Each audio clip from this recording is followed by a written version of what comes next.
Hello, everybody, and welcome to this session entitled Is Power on Our Side? Delighted to be joined by a stellar panel of guests who I'm going to ask to introduce themselves. So, Jonas, could you start, please? Yes, hello everybody. Thank you for tuning in. My name is Jonas Andrew Phillip, and I'm a young public speaker, workshop facilitator, and event host. Thanks, Jonas. Lucy. Hi there, yeah, I'm Lucy. I'm a campaigner with the UK Youth Climate Coalition and campaign a lot around the COP climate conferences. Thanks, Lucy. And Samuel. Hi, my name's Samuel, and I work with Friends of the Earth. I am also a facilitator, public speaker, and podcast host. Great. Thank you so much for joining us today, everybody. So we're going to be talking about power, and it's a very simple word and a very big topic. So I wanted to just start by asking, I guess, each of you in turn, what does the idea of power kind of mean to you? Jonas, let's start with you.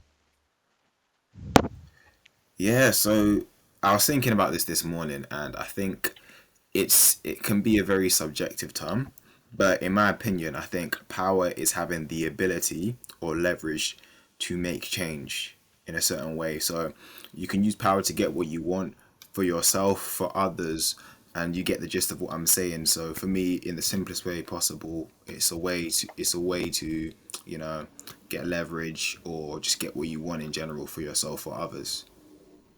Nice. Lucy, do you agree with that? Do you have a different understanding? So I think reflecting on the climate movement more generally, I think the power is in the collective. So it can feel quite difficult to put action down, feel like you can step away and stop, but knowing that you have a movement there beside you and people there to support you who are all pushing in the same direction. I think that for me is a really powerful thing and something that is to be treasured as well. Thanks, Lucy. Samuel, what about you? Any reflections on what power is, what it means? Yeah, so I agree with Jonas and Lucy. I think I'll go one step further and say maybe the power to have systemic change, because obviously, like a lot of the time you hear change, but obviously change can mean a lot of things. So yeah, I think real power is having the ability to cause systemic change. So obviously that's in the hands, as Lucy said, in the collective. You know, you can protest, you can do things that can push the government to do something that can cause systemic change, or as someone in power, if you're part of the government or whatever, you can do something that can also cause systemic change. So I think I'll say, yeah, just being able to cause systemic change, I'll say. Nice, yeah, and a global action plan. That phrase, systemic change, is kind of key to everything we do and how we see the world, really. And I think that leads on to the next question, which is, who, in your view, and I guess we're thinking necessarily in a UK context at the moment, but you can go wider if you like. But who do you think has power, and are they wielding it responsibly? That's a leading question for you. Let's go in reverse order. Samuel, let's start with you. Who do you think has power? Obviously, the West has power. Are they using it to their best of their ability? No. Um, yeah. I think obviously, as Lou said as well, like we have power as well, but also we have to come together as a collective to be able to cause change. But I say, yeah, the people who have the real power at their fingertips is, I would say, the West. Lucy, is that how you see it as well? Who do you think has power?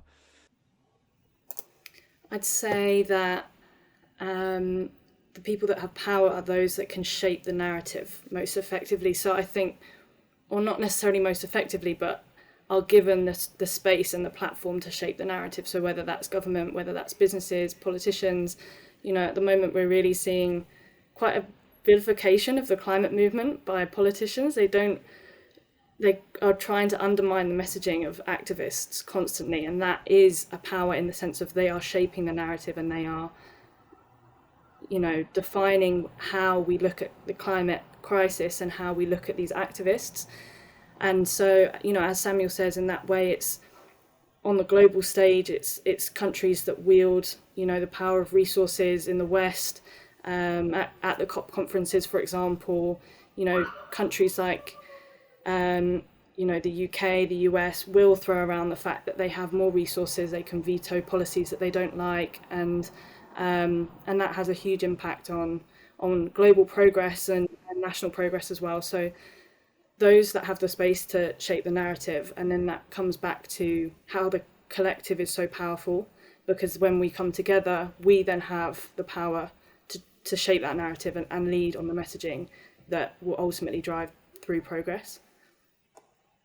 So Jonas, do you think then there's a difference between the sort of obvious structural power of elected government officials, secretaries of state and prime ministers who literally have kind of almost have power in their job title, and then the kind of, I suppose, the softer power of the big businesses, of the media, of opinion formers and the like? Is there a kind of important difference there, and what role do you think they all play respectively? That's a very good question, Ollie. So I think that there is a difference, but I think equally they're just as influential and powerful, because I do feel that the media can sway how certain countries act. So I think in this country, for example, I think the media on certain times probably has influenced the way the government have acted in the House of Commons or all these other places as well. And I think that although a job title would make you think that they're more powerful, I'm not saying they're not powerful, but the media have a certain position where they can influence the minds of people with the way they word things and the way they structure things as well. So I'd say that there is a difference, but they're just as, influential and can make just as much change, but in different ways. But also, just to add on, I think that also, and this is going to sound very cliche, but just because we're not in positions where we are part of the media, I don't know what everyone here does, because everyone does amazing stuff, but just because we're in positions where we're not in the media, or we don't have high job titles or anything like that, doesn't mean that we can't make changes. I know somebody in my local area who, when they were he made a program, I think it was called Don't Zip Zap. I hope I didn't get that wrong, because it was an amazing campaign. But this guy was 14 when he did this, 13, 14, and he wrote a letter to government about not making young people pay to use an Oyster card, to pay for bus, sorry, I should say. And he sent that letter in, and then they scrapped their plans. So this is a 13, 14-year-old, a school kid, and he'd been kicked out of schools before, and he's gone and done that. So I think we shouldn't undermine the fact that we can still do certain things, and people think, oh, but if I write a letter, they're not going to listen to me. The proof's in the pudding right there. That kid's a Southeast Londoner, just like me, gone and done that, black boy, and he's gone and made change like that. So I think that we shouldn't undermine how influential we can be as individuals as well. And also, I just wanted to just put in quickly on Jonah's point. I think from Lucy and Jonah's point, I think we're making like a distinction between different types of power. 'Cause I think obviously the media, social media, that is like, I would say they have the power to influence change, or to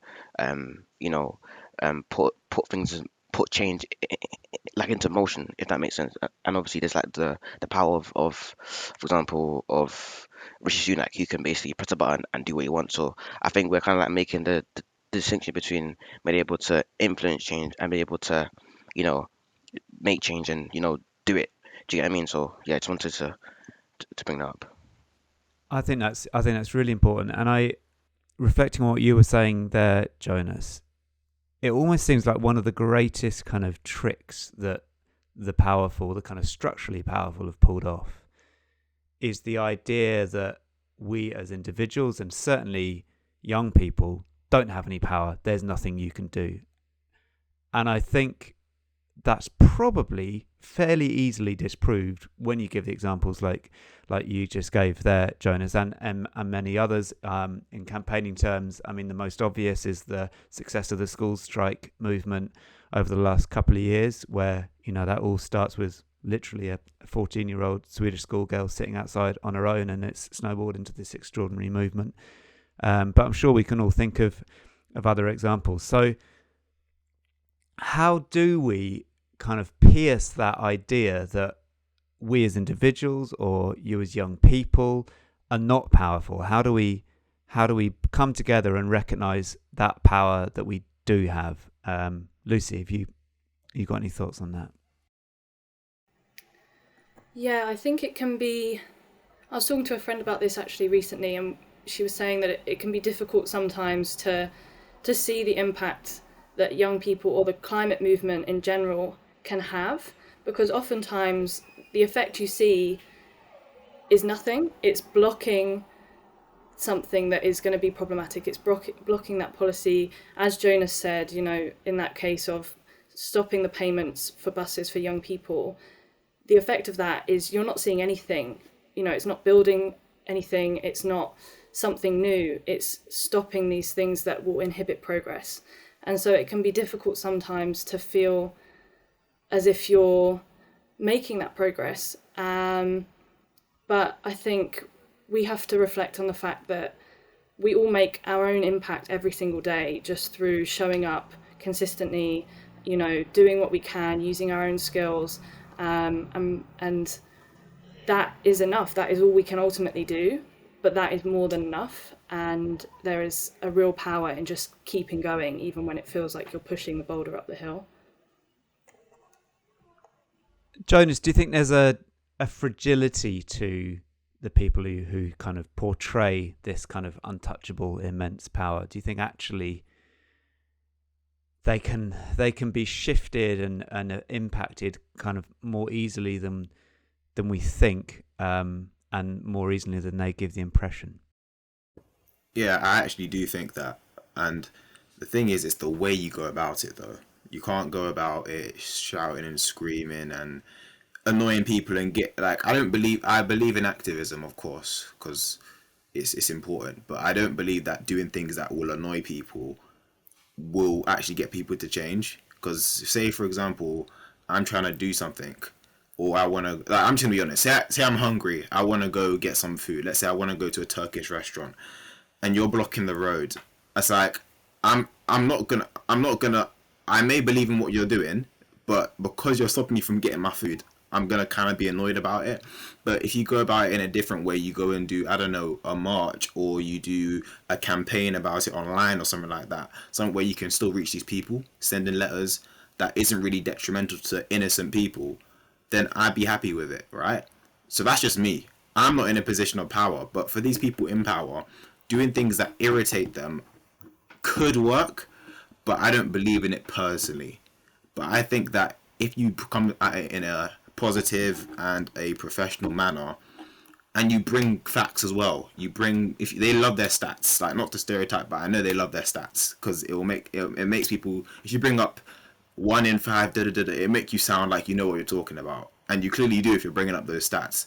So coming at it in that manner and bringing your points back to back to back, I feel will make such a great impact and can sway them because we've seen it in history happen before.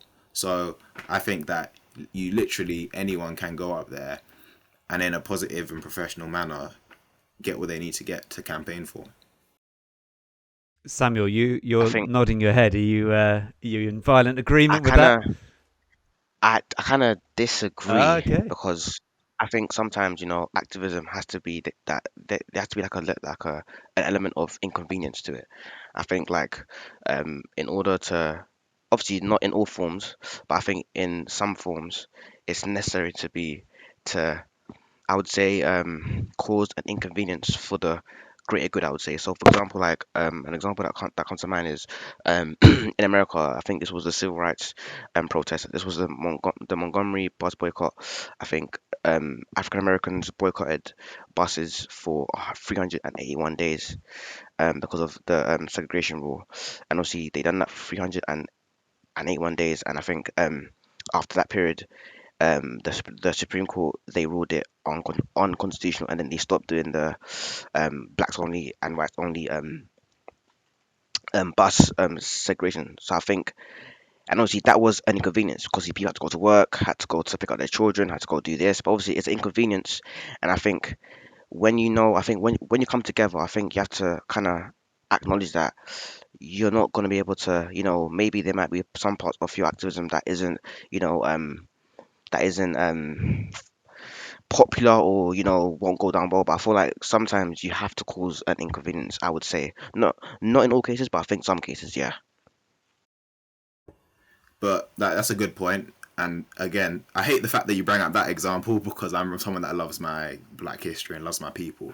But I've still got to say this, right? I think though that it's like I get the fact, and that's why I said sometimes it's not good to do that. I didn't say all the time. I said sometimes.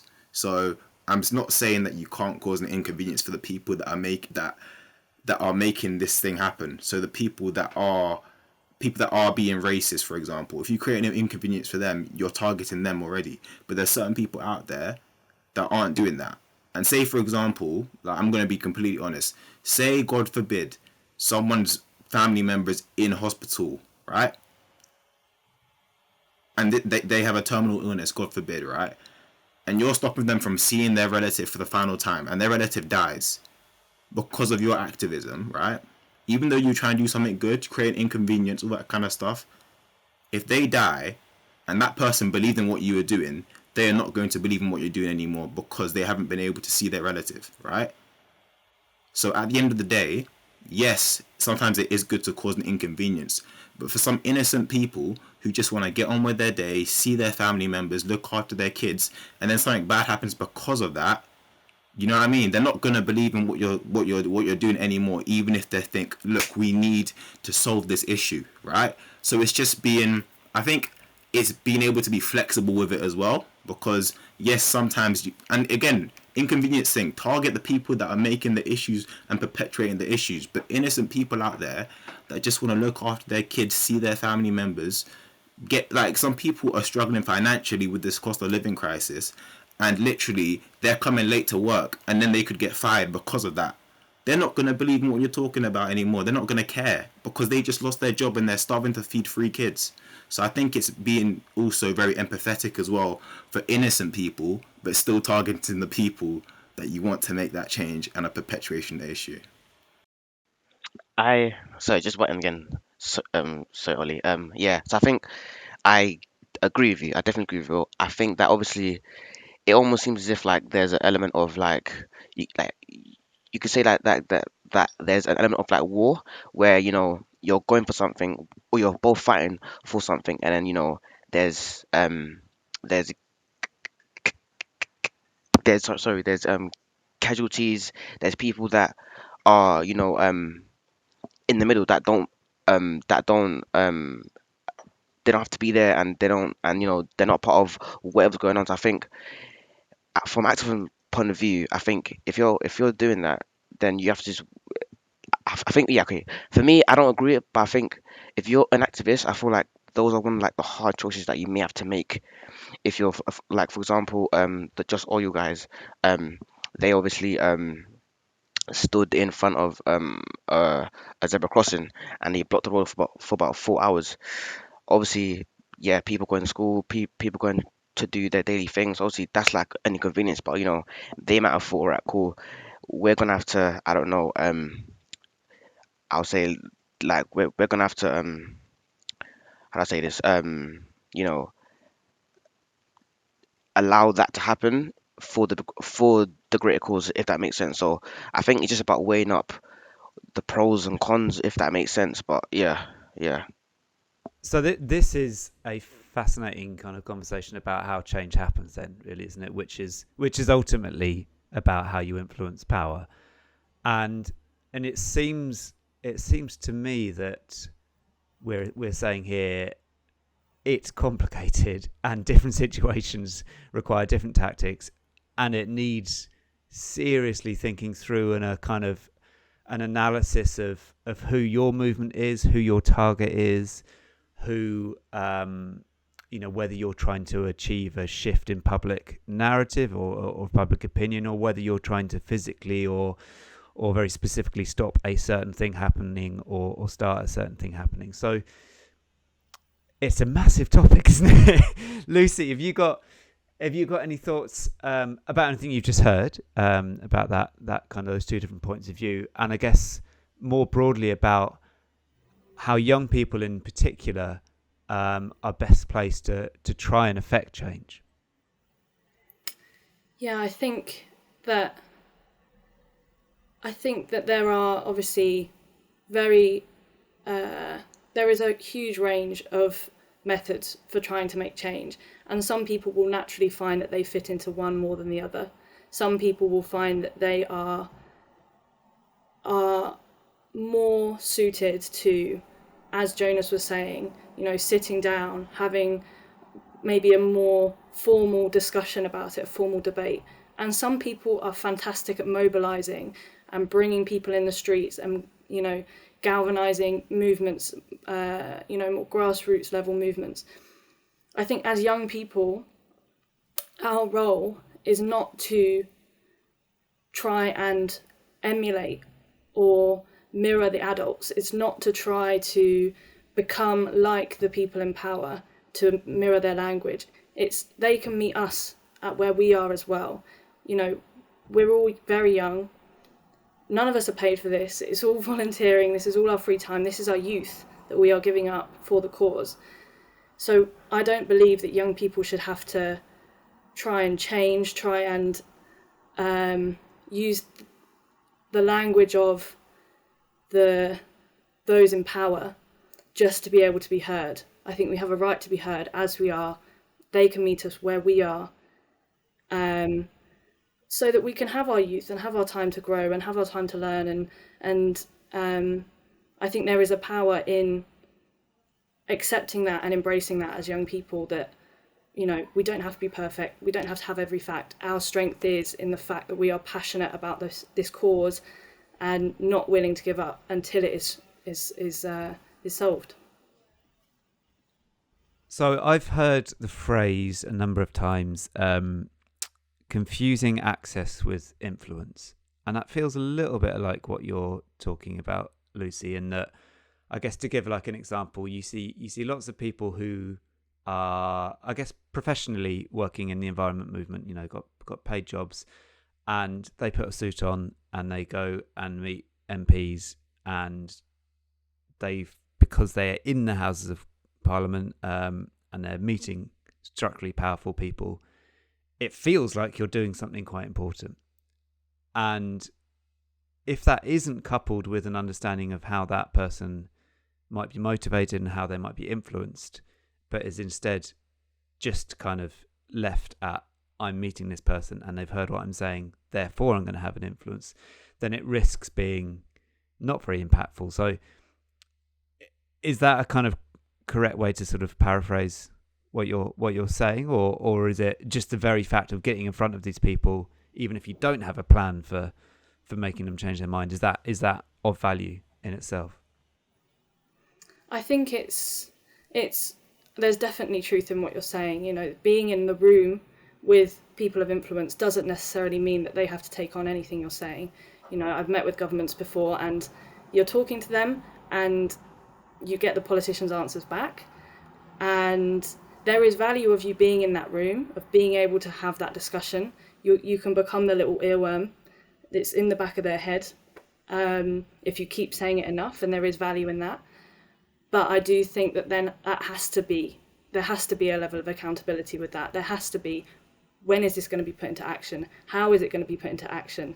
And if that has to be bolstered by grassroots movements, pushing them on the street, the messaging constantly being in their ears, then so be it. And so being in the room is enough to show that you care, and enough to show that you that there are people out there that care about this issue. But it doesn't necessarily equate to influence just by merely being in front of these people. So let's flip this on its head a little bit then. It seems to me that because of the growing campaigning work and the growing urgency of so many of the issues that we're all working on in our different ways, that people in power and politicians specifically are increasingly trying to be seen to be doing a thing. And often it feels, perhaps rather cynically, like their priority is being seen to be doing a thing rather than doing a thing. So, Samuel, do you think that's fair? Do you think we're right to be a little bit cynical and skeptical about the words that we hear coming from people in power? And if so, like, what are your telltale signs to look out for I don't know, greenwashing or youthwashing or anything else which seems like everything isn't as it seems? Yeah, so I think I would say that, yeah, I think you could call it like a form of symbolism, seem to be doing something and seem to be, for example, putting someone who's younger in your board of um, communications while, they're not really being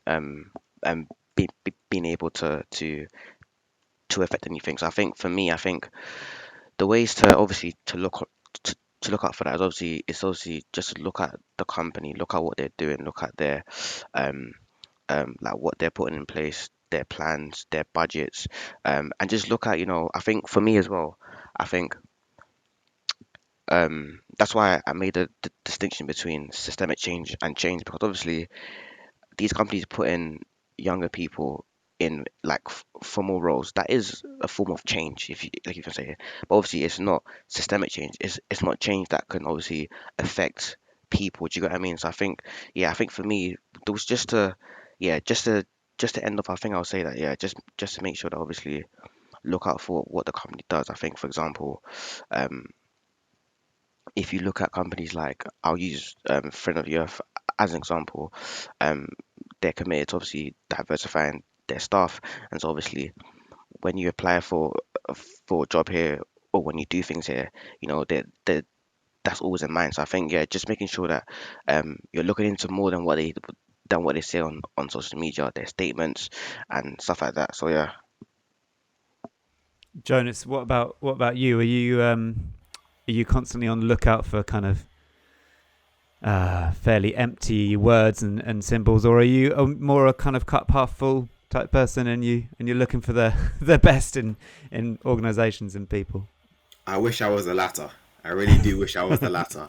But since I was young, I've always been like, even in school, I was always been that guy that's been like, okay, you're talking a lot, but where's the action? Something that I say a lot is talk is cheap, actions are priceless. So you can say all this stuff to me, all the stuff you want to do and you are doing, but I don't care. I want to see what you've actually done and what's come from what you've done. I want to see the results and the impact it's made, right? So automatically, when I do hear people talk about things, I do. It depends who it is. Actually, it depends on the source, the company, the person. If they've got a track record of consistently delivering results and having high impact, then if they say something, I'm gonna be more receptive. I'm gonna be like, okay, cool. I can respect that, and I believe you'll do it. But I still want to see you do it. Like, it's not gonna change, and I expect that people to. Sorry, I'm speaking very fast. I expect people to do the same with me as well. I expect people to look at me, and when I say something, I don't think about what I'm saying. Think about what I'm actually going to do and what I've done as well. That's all that matters. So I think that when it comes to these things, I do hear people say stuff, and even when I watch like shows and stuff like that, and when I'm watching panels or listening to speakers, I do always think in my head, it's very easy to talk in front of a crowd where everyone's nodding their head saying yes, yes, yes. But when time gets tough and you've got challenges and roadblocks and you've got just stuff going on around you that you can't control, how are you going to continue to deliver your results and stay consistent? Or how are you going to pivot? That's what I want to know. And that's something that a lot of people, unfortunately, don't do. They don't pivot effectively and they can't stay consistent, which is understandable. But if you want to make these results and be the, what's it, earworm? Lucy said, I like that term, be the earworm in the back of people's heads. You need to be consistent, and if you have a challenge, be able to come with a different method as well. So yeah. And also, I wanted to ask you guys a question, but I can do that a bit later. Go for it. Ask it now. Oh, now. So yeah. So Lucy, when you said something, it triggered something in my mind, and I wanted to ask regarding politics. So I'm not going to say anything that's going to make anyone argue, but I wanted to ask because somebody said to me like last month, it was actually today last month, they said to me, oh, Jonas, if you want to make real change, you need to get into politics. You need to be a councillor, an MP, all those kind of things. Do you guys agree or disagree with those statements? That statement, sorry, and if so, I want to know why. Um, I think if that's where you feel your calling is and that's where you feel like you can have the most impact, then sure, like having more people that care about the climate in politics would never be a bad thing. You said you're a public speaker, maybe you'd be great in politics. You can lead us out of this. But I think I don't think it's the only um, path for making change, but it's I mean, having people in all spheres that care about the climate, all businesses, all politics, environmental movement, whichever direction you want to come from, I think it's really a powerful thing to do. Yeah, I agree. I think yeah, you definitely don't need to get into politics to cause change. I think there's many examples that you can go back to that can they can see that they weren't politicians but they created change. So yeah, I think yeah, you don't have to be a politician. I think maybe that mentality maybe comes from maybe wanting to create change from the top down. I think maybe I'm not sure how accurate that is, but yeah, I don't think so. I don't think they have to be a politician to create change. So yeah. So to slightly challenge that then, and I definitely agree that there are lots and lots of examples of power being exerted from the outside on the inside, and that politicians, often people describe politicians as followers rather than leaders. They will go where the energy is, and so if you can create that energy externally, then you're kind of doing that job. That said, do you agree that there's the potential for a bit of a vacuum that's going to be filled by the vested interests and filled by a relatively narrow section of society? So, one of the critiques of mainstream media is that by and large, certainly in the written press, it's populated by people who have been privately educated, gone to a very narrow group of universities, and therefore the perspective that they put forward in a written and broadcast words is pretty narrow. And that is they're doing a very kind of a specific job of forming national opinion. So I guess that's a very long-winded way of saying, isn't there a case of saying, actually, no, we do need people to get stuck into politics, get into those other institutions of soft power, because if we don't, it'll be left to a narrow and an unrepresentative group of people. Jonas, what do you think? That's a very good question again, and it's made me think. I think that you need a mixture. There's loads of people I know that they're from youth part. I was never in youth parliament, but I know a lot of people that have been and are in youth parliament, and most of them I look at and I think, you know what, in the future, if you actually do become an MP, I do think the country will be in good hands. I do, generally. So I think that you need a mixture. For people like myself, I'm not really interested in being in parliament. People have been telling me since I was like 16, 17, when I started doing this stuff, you should be an MP, or I think you'll be a politician in the future. That's never been. I'll watch it. I'll watch PMQ on a weekday. I'll watch Make Me Prime Minister. I'll watch those shows, but I never want to be in those rooms actually debating. That's just not who I am. But there's other people who are like all of us who do want to do that, right? So they can go there, but you need a mixture, to be honest. And I think that sometimes even just knowing an MP can be better than actually being an MP as well.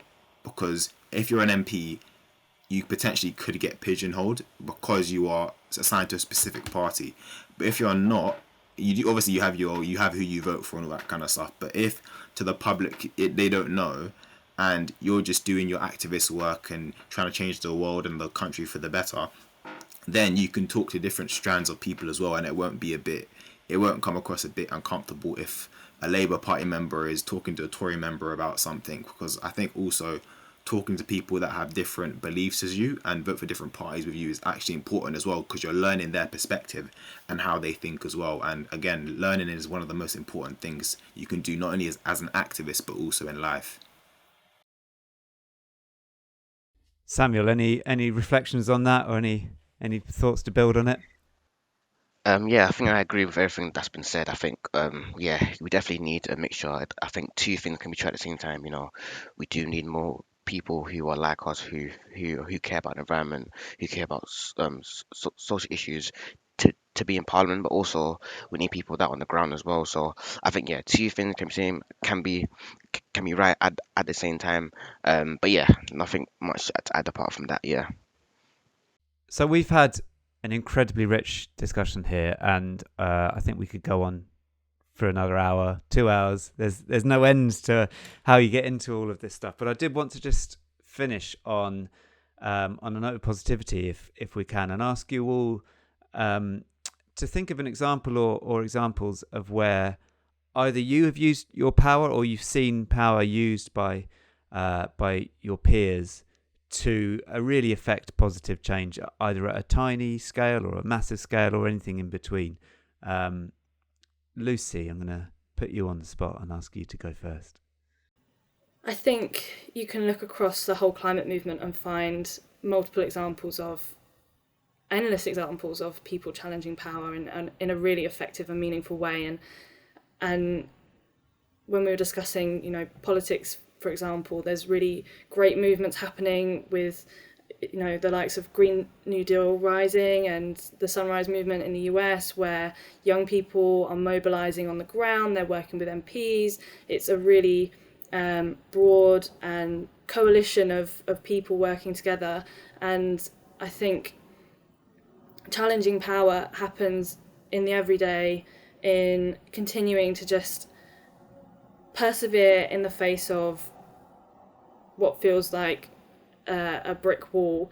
And so I think just every young person that continues to show up to the marches, show up to the meetings, show up to and organise and mobilise is challenging power every single day in their way. Samuel, have you got any examples that leap to mind of people who are inspiring change? Yeah, I do. I think not to stick but myself, obviously. I think I'm gonna give one example of when I was in college, and I first started to get into the climate movement. And I think obviously my first like campaign was obviously was a campaign against to get my school or the college to use wooden forks and wooden cutlery, to put more recycling bins, and also to enforce the bike to school program.